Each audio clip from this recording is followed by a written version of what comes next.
पछिल्लो समय चलचित्र लाली बजारबाट रिलिज भएको मायालाई केदिउमा बैना बोलको गीत यति बेला एकदमै चर्चाको शिखरमा रहेको छ र पछिल्लो समय यो गीत चर्चामा रहनुको कारण भने यस चलचित्रकी नायिका स्वस्तिमा खड्का रहेकी छिन्। उक्त चलचित्रको गीतमा पछिल्लो समय जुन किसिमको डान्स प्रस्तुत गरिएको थियो त्यो स्टेपलाई यति बेला स्वस्तिमा खड्काले हरेक नायिकाहरूसँग टिकटक रिल्स बनाएर यति बेला चारैतिर फेमस बनाएकी छिन्। स्वस्तिमा खड्काले यो गीतको स्टेपलाई यति फेमस बनाइन् कि यति बेला हर कोही कन्टेन्ट क्रिएटरहरू यो गीतमा स्वस्तिमा खड्काले जस्तो हुबाउ डान्स गरेर रिल्स र टिकटक बनाइरहेका छन्, जसको कारण यो गीत यति बेला ट्रेन्डिङमा समेत परेको छ। जे होस्, चलचित्रको प्रचार प्रसार भने स्वस्तिमा खड्काले एकदमै जोड तोडले गरिरहेकी छिन्। जुन चलचित्र वैशाख 18 गतेबाट रिलिज हुँदैछ, उक्त चलचित्रमा स्वस्तिमा खड्का मुख्य भूमिकामा देखिँदैछिन् र यस मुभीलाई डिरेक्सन गर्दैछन् याम थापाले। उता विराज भट्टको मुख्य भूमिकामा रहेको अर्को चलचित्र राम नाम सत्यको दोस्रो गीत पनि रिलिज भएको छ, जुन गीतको टाइटल रहेको छ हुम्लाको लिमी र यस गीतको भिडियोमा भने विराज भट्ट र खुसी कार्कीलाई देख्न सकिन्छ।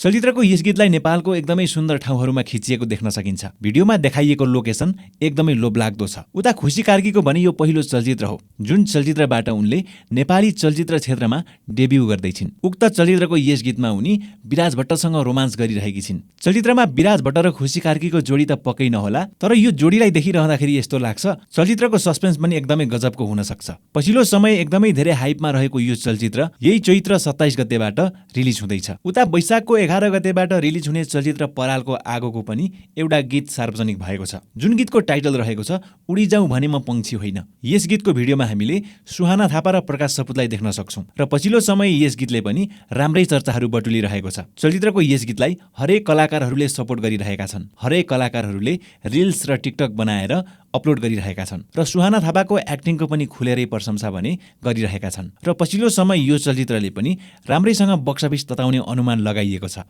उता नेपाली चलचित्र क्षेत्रका लेजेन्डरी डिरेक्टर तुलसी घिम्रे लामो समयपछि आफ्नो चलचित्र पहाड लिएर आउने भएका छन् र उक्त चलचित्रको टिजर पनि सार्वजनिक भएको छ। चलचित्रमा शिव श्रेष्ठ, मदन कृष्ण श्रेष्ठ, स्वर्गीय सुनिल थापा, विपिन कार्की, रविन्द्र सिंह बानिया, भारती घिमिरे र प्रियङ्का कार्की जस्ता कलाकारहरूलाई मुख्य भूमिकामा देख्न पाउने भएका छौं।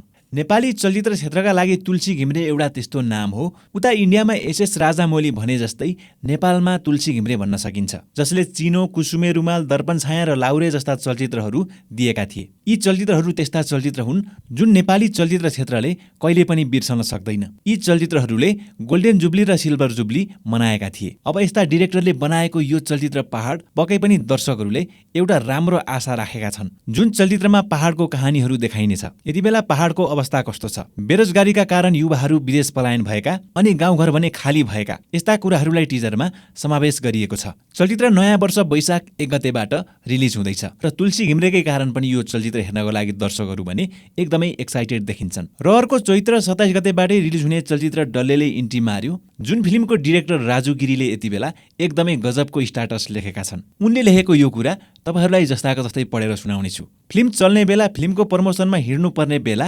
नायक नयाँ काममा समय दिने, करियरको पहिलो फिल्म हो, रिलिज चैतमा भन्दा भन्दै अर्को फिल्म छायाङ्कनमा जाने, आएको पोस्टर समेत सेयर गर्दैनन्। प्रमोसन कसरी गर्नुपर्छ त्यो पुरानो नायक नायिकाबाट सिक्नुपर्छ। चलचित्रका डिरेक्टर राजु गिरीले यो कुरा अरू कसैलाई नभएर चलचित्रका नायक बले यानि कि सागर लम्साललाई भनेका हुन्। हुन पनि हो, चलचित्र चैत्र 27 गतेबाट रिलिज हुने भनिए तापनि चलचित्रको अहिलेसम्म कुनै पनि किसिमको प्रमोसन भने छैन। अन्य कलाकारहरूले आफ्नो फिल्मको प्रमोसन जोड तोडले गरिरहेका छन्, तर यता सागर लम्सालले भने यो चलचित्रलाई किन वास्ता गरेनन् त? कतै चलचित्र नराम्रो बनेको त छैन? जुन कुराले गर्दाखेरि चलचित्र नचल्ने कुरामा सागर लम्साल बले ढुक्क पनि हुन सक्छन्। यदि चलचित्रको मेकिङ झुर भएको खण्डमा प्राय जसो कलाकारहरूले यस्तो हरकत गर्ने गर्छन्। तर जे होस्, चलचित्रका डिरेक्टर राजु गिरीले भने सागर लम्साल बलेलाई राम्रै किसिमको व्यङ्ग्य प्रस्तुत गरेका छन्। उता फेरि एउटा अर्को चलचित्रको गीत पनि सार्वजनिक भएको छ। सुप्रसिद्ध गायक रामकृष्ण ढकालको निर्माणमा बनिरहेको चलचित्र मालती मङ्गलेको एउटा गीत सार्वजनिक भएको छ।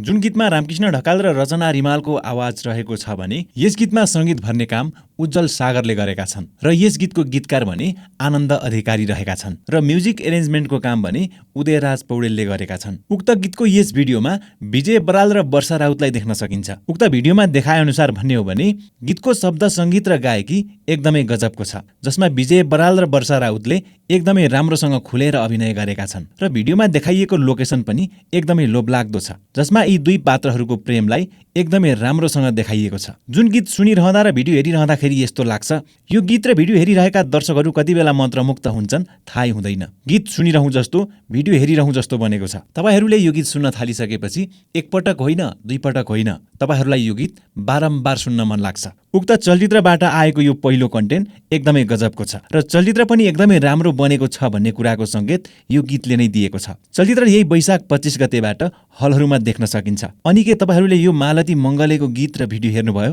तपाईहरूलाई कस्तो लाग्यो? अनि यो मुभी हेर्नको लागि कतिको एक्साइटेड हुनुहुन्छ त? अनि तपाईहरूलाई आजको हाम्रो यो भिडियो कस्तो लाग्यो? आफ्नो विचार कमेन्ट बक्समा राख्न नभुल्नुहोला।